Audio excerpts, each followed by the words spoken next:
Hey man, y'all taking walk-ins? I just need a quick shot. Nah, I'm busy. Busy. That chair is open right there. I don't serve your kind! Find somewhere else! I don't serve your kind. 5 words. That's all it took. 5 words to end a nearly 2-decade career. 5 words to close a business that had operated in the shadows of discrimination since 2004. 5 words that would finally bring accountability to a system that had looked the other way for far too long. But this story isn't just about those 5 words. It's about the man who had the courage to walk through that door. It's about the technology that made the truth impossible to deny. And it's about a reckoning that was 19 years overdue. Before we go any further, I want you to do something. Drop a comment right now and tell me where you're watching from. And if you've ever been turned away, refused service, or made to feel less than because of who you are, hit that subscribe button. Because this story needs to be heard. David Coleman grew up in South Central Los Angeles in the 1990s. His father worked long-haul routes, gone for weeks at a time, crossing state lines in an 18-wheeler. His mother was a nurse at a community hospital, working double shifts to keep the family afloat. David was the eldest of 3 kids. His brother Andre was 2 years younger. His sister Maya, 4 years behind him. The neighborhood was rough. That's putting it lightly. Gang violence wasn't occasional. It was constant. Drive-by shootings were a weekly soundtrack. David saw his first dead body when he was 9 years old. A teenager lying face down on the corner of his street, blood pooling under the streetlights. But his mother had one rule. One absolute, non-negotiable rule. Her children would not become statistics. So David went to school, did his homework, stayed out of trouble, and got out. He graduated from high school in 2006 with a 3.8 GPA, full scholarship to UCLA, studied journalism and African American studies, graduated in 2010 with honors. He wanted to tell stories that mattered, stories that exposed injustice, that held people accountable. He got a job at a major newspaper covering local news, city council meetings, school board hearings, community events, solid work. But it wasn't enough. It wasn't what burned inside him. In 2015, he left the stability of that job and went independent. He became an investigative journalist focused on one thing: civil rights violations, discrimination in housing, in employment, in public spaces. And in March 2018, he got a tip. It came from Thomas Rivera, a 28-year-old truck driver who'd stopped in Ridgemont, a small, predominantly white town just north of Bakersfield, for fuel and food. Thomas noticed a barber shop on Main Street. He needed a haircut. Walked in. The barber, a white man in his mid-40s, looked at him and said he didn't serve his type. Thomas asked what that meant. The barber told him to leave. Thomas filed a complaint with the state licensing board, but without evidence, no witnesses, no recording, just his word against the barbers, it was marked unsubstantiated and dismissed. But Thomas wasn't the only one. David started digging. He found online reviews of Mitchell's barbershop dating back to 2009. Hidden among the 5-star reviews from white customers were scattered 1-star reviews from Black and Latino customers, one from 2012. Walked in, asked for a cut, was told they were booked, shop was empty, I'm Black, draw your own conclusions. Another from 2015. Don't waste your time if you're not white. Owner made it clear I wasn't welcome. Another from 2017. Racist barber shop. Was told they don't do my hair type. I have straight hair. It's my skin color that's the problem. 7 reviews over 9 years, all describing the same experience. David also found 3 formal complaints filed with the state board, one in 2011, one in 2014, one in 2017, all dismissed. No evidence, no recordings, just conflicting statements. David knew exactly what was happening. Robert Mitchell, the owner, was discriminating, and he was getting away with it because no one could prove it. That was about to change. David ordered a pair of Ray-Ban Meta smart glasses in April 2018. They cost $299. They looked like ordinary sunglasses. Slightly thicker frames maybe, but nothing you'd notice. The camera lens was hidden in the bridge, the microphone in the right temple. They connected to his phone via Bluetooth. He could start recording with a voice command or a tap. The video quality? 1080p crystal clear audio. They were perfect. On Tuesday, May 8th, 2018, David drove from Los Angeles to Ridgemont, 127 miles, 2 hours and 14 minutes. He arrived at 11:43 a.m. Ridgemont was small, about 32,000 people, 74% white, 19% Latino, 3% black. It had a reputation as a conservative, working-class town. Old trucks, American flags, more than a few Confederate flags, despite being in California. Mitchell's barber shop was at 347 Main Street, in a strip mall between a liquor store and a check-cashing business. Beige building, brown trim. The window had vinyl lettering. Mitchell's Barber Shop, Esther, 2004, walk-ins, welcome. Inside, 3 black leather barber chairs, checkered tile floors, walls covered with vintage photographs and framed licenses. A beer sign near the door, a small TV playing cable news with the sound low. The shop smelled like aftershave and old magazines. David dressed carefully. Dark jeans, plain gray t-shirt, white sneakers, his smart glasses on his face, looking completely ordinary. His hair was about 2 inches on top, neatly trimmed on the sides. A standard men's cut any barber could handle in 20 minutes. He pushed open the door at 11:47 a.m. A bell chimed. Robert Mitchell was sitting in the first chair, reading a newspaper. Mid-40s, about 5'10", maybe 220, thinning brown hair combed back. Black barber's apron over a gray t-shirt. His California barber license, number BB57294, was displayed on the wall in a black frame. There were no other customers. All 3 chairs were empty, no hair clippings on the floor, no tools out. Robert looked up, and something in his expression shifted. His jaw tightened, his eyes narrowed. It was subtle, but unmistakable. David tapped the right temple of his glasses. A small LED blinked once, then went dark. The camera was recording. "Hey man, y'all taking walk-ins? I just need a quick cut." Robert put down his newspaper slowly. He looked David up and down, glanced at the empty chairs. "Nah, I'm busy." David looked around. 3 empty chairs, no customers, a man sitting down reading. "Busy? That chair's open right there." He gestured to the second chair, clearly unoccupied and ready. Robert stood up, his body language closed off, defensive. "Look, I'm not taking you, all right?" David kept his voice calm, even. "What do you mean? I'm just asking for a cut, man." And then Robert said it. "I don't serve your kind. Find somewhere else." Your kind. Not about hair texture, not about training, not about tools, your kind. David let the words sit. Let them be recorded clearly. My kind? What are you talking about? Robert walked to the door and opened it. The bell chimed again. "I said I won't serve you. That's it." David stood there for 5 more seconds. Let the camera capture everything.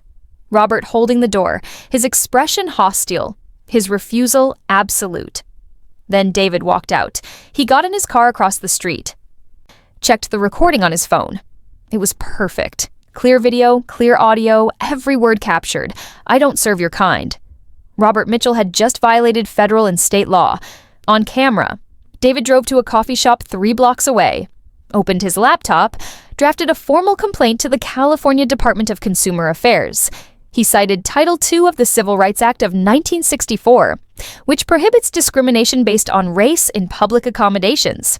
He cited California Business and Professions Code, Section 731 which prohibits discrimination in barbering services. He cited the California Unruh Civil Rights Act, and he attached the video, 97 seconds long, the entire interaction. He submitted it at 12:34 p.m.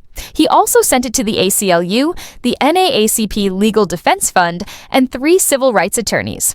By 5 p.m. that same day, the video reached the Enforcement Division of the State Board. The complaint was assigned to senior investigator Linda Patterson, a 14-year veteran who specialized in professional misconduct. Linda watched the video 3 times. Each time she got angrier. The refusal was blatant, the language unambiguous. I don't serve your kind. But Linda was thorough. She knew Robert would claim the video was edited, taken out of context, that there was some legitimate reason. She needed more evidence. She needed a pattern. She pulled Robert's complete licensing file, licensed since 1999, opened his shop in 2004, operated for 14 years. His file contained 3 formal complaints. The first, August 2011. Kenneth Washington, a black construction worker, told the shop was closing early at 2:30 p.m., then watched from across the street as Robert served 3 more white customers over the next 2 hours. Complaint dismissed, unsubstantiated. The second, November 2014. Sandra Flores, a Latina teacher, made an appointment for her 7-year-old son. When they arrived, Robert said he didn't cut children's hair, while another barber in the shop was actively cutting a white child's hair. Complaint dismissed, unsubstantiated. The third, March 2017. Thomas Rivera, the truck driver who'd tipped off David, told he wasn't served because of his type. Complaint dismissed, unsubstantiated.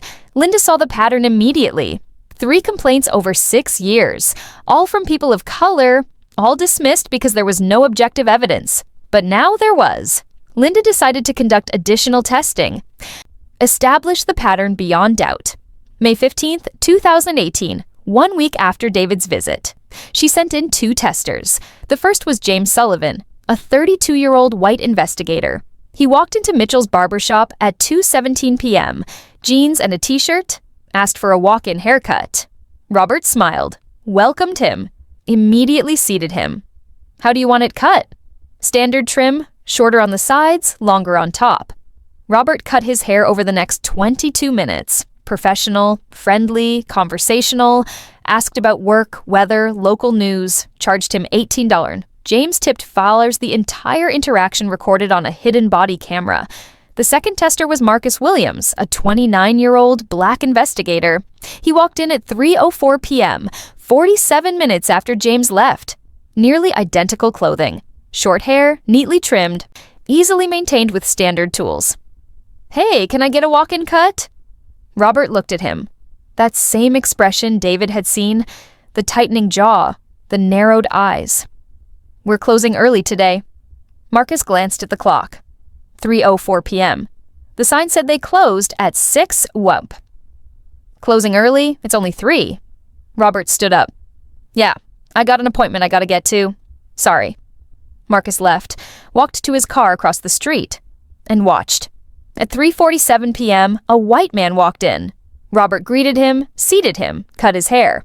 At 4:32 p.m., another white man. Same thing. Robert didn't close early. He worked until 5:54 p.m., all documented on Marcus's body camera. Now Linda had irrefutable evidence. David Coleman, black journalist, refused, told I don't serve your kind. Marcus Williams, black investigator, refused, told the shop was closing early. Demonstrably false. James Sullivan, white investigator, immediately welcomed and served.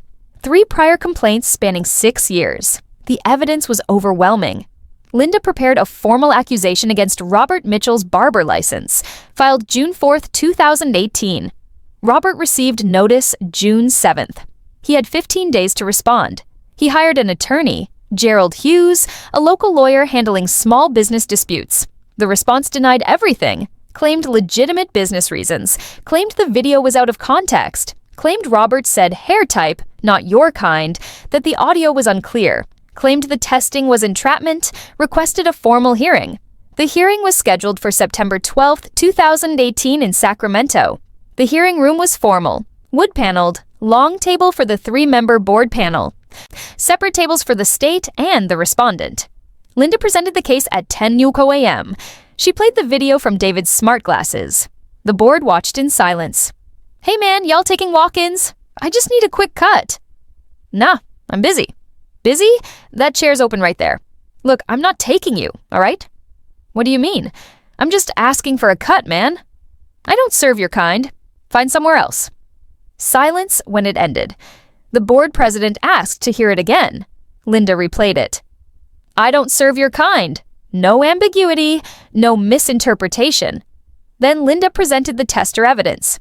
James being welcomed, Marcus being refused, Robert continuing to work after claiming he was closing early. The 3 prior complaints showing the pattern. Gerald Hughes tried to argue. Your kind referred to walk-in customers, not race. Board member Dr. Angela Foster interrupted. Counselor, do you expect this board to believe that a barber with a sign saying walk-ins welcome refused a walk-in customer and told him to find somewhere else? Because he was a walk-in? Gerald had no response. He tried a different approach. Robert had concerns about cutting textured African-American hair. Board vice president stopped him. We've seen both testers. Both have straight hair. Both requested standard cuts. Hair texture isn't a factor. Gerald tried the entrapment argument. Board president shut it down. The board has used tester investigations for decades. They're legal, ethical, and probative. This isn't entrapment. This is evidence gathering. Gerald had nothing left. Robert took the stand. He was nervous, sweating despite the air conditioning. Linda asked direct questions. Mr. Mitchell, do you remember David Coleman entering your shop on May 8th? Yes. Do you remember telling him you were busy? I was busy. The video shows 3 empty chairs and you sitting reading a newspaper. How were you busy? I had administrative work. Administrative work that required refusing a paying customer. I didn't feel comfortable. Why? I don't know. I just didn't. Is it because Mr. Coleman is black? No. Then what was it? I didn't want to cut his hair. Why not? Silence. Linda played the video again. I don't serve your kind. Mr. Mitchell, what did you mean by your kind? I don't remember exactly what I said. The video is clear. You said I don't serve your kind. What did you mean? Robert looked at his attorney. Gerald looked away. I don't know. You don't know what you meant when you told a black man you don't serve his kind? I didn't mean it that way. How did you mean it? I don't know. I was having a bad day. A bad day that caused you to violate federal and state civil rights law?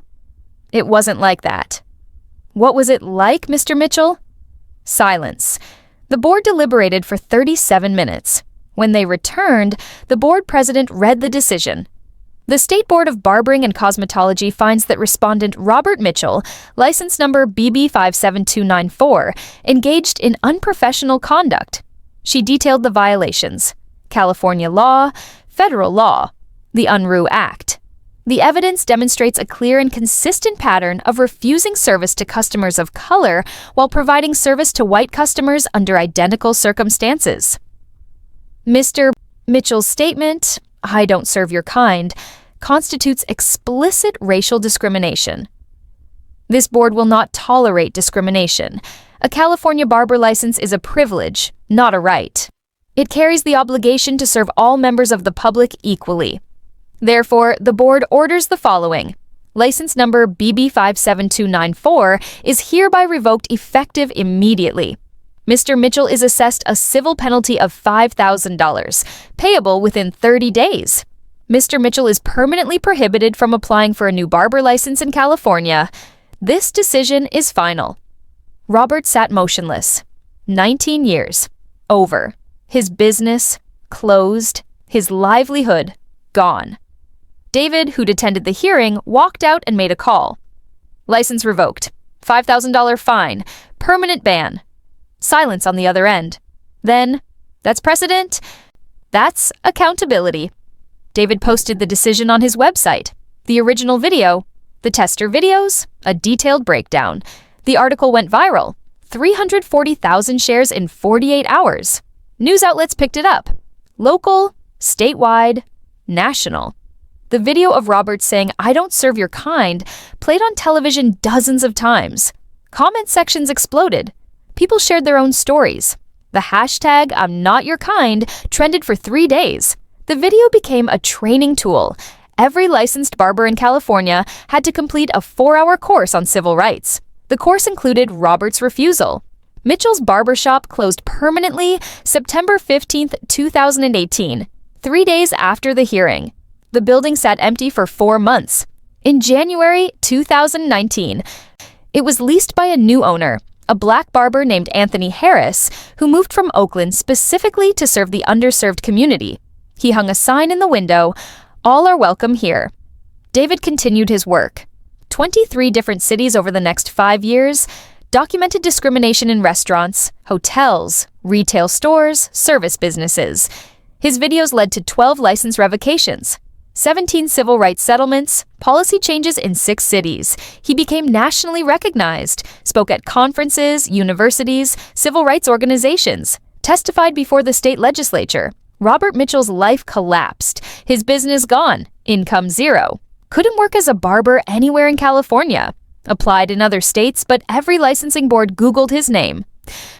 Barber license revoked for telling black man, "I don't serve your kind," was the first result. No state would license him. He found work as a warehouse picker. $15 an hour. No benefits. Small apartment on the east side of town. His marriage fell apart. Wife filed for divorce in November 2018. Told him she was ashamed. His adult children stopped speaking to him. Son blocked his number. Daughter said she was embarrassed to share his last name. He became a pariah in Ridgemont. Former customers crossed the street. His church asked him to leave. The local diner refused to serve him. The irony was bitter. Late at night, alone, he'd watch the video on his phone, see himself, hear his own voice. "I don't serve your kind." He'd wonder what he'd been thinking. But deep down, he knew. He'd thought he could run his shop like a private club. Serve who he wanted, refuse who he wanted. He'd thought his license gave him that right. He'd been wrong. David spoke at the National Association of Barbers and Cosmetologists conference in Atlanta. 2,000 barbers in the audience. Many had taken the mandatory course, seen the video. 5 years ago, I walked into a barber shop and asked for a haircut. The owner looked at me and said, "I don't serve your kind." He let the words settle. That barber lost his license, his business, his livelihood. But this isn't just about one barber. It's about a system that allowed discrimination to continue for years, because no one could prove it. He looked across the audience. That's why I do this work, to create proof, to create accountability, to remind people that civil rights laws aren't suggestions, they're requirements. And they come with consequences. The applause was sustained. After his speech, 23 barbers approached him privately. Some had faced discrimination, some had witnessed it. Some admitted they'd made assumptions and were working to change. One barber, a white man in his 50s from Mississippi, said something that stayed with David. "I grew up in a shop where we didn't serve black customers. That was just how it was. When I got my own shop, I kept doing it because it was what I knew. Then I saw your video. I saw Robert lose everything, and I realized that wasn't who I wanted to be. I changed. My shop serves everyone now, and my business is better for it." David Coleman, 35 years old when he walked into that barber shop, 40 now. Still investigating, still documenting, still holding people accountable. His video, 97 seconds long, ended a 19-year career, closed a business, set legal precedent, forced an entire industry to confront discrimination it had ignored for generations. All because one barber looked at a black man and said, "I don't serve your kind." And one journalist refused to let those words go unchallenged. One Tuesday morning. One barber shop. One phrase that violated the law. And one investigator who made sure that violation had consequences. If this story made you think, share it. Hit subscribe for more stories about civil rights and accountability. Drop a comment. Have you ever been refused service because of who you are? Tell your story. Because stories like this, they matter. They change things. They remind us that justice isn't automatic. It's documented. It's proven. It's fought for. One video at a time. Thank you for staying through. See you in the next one.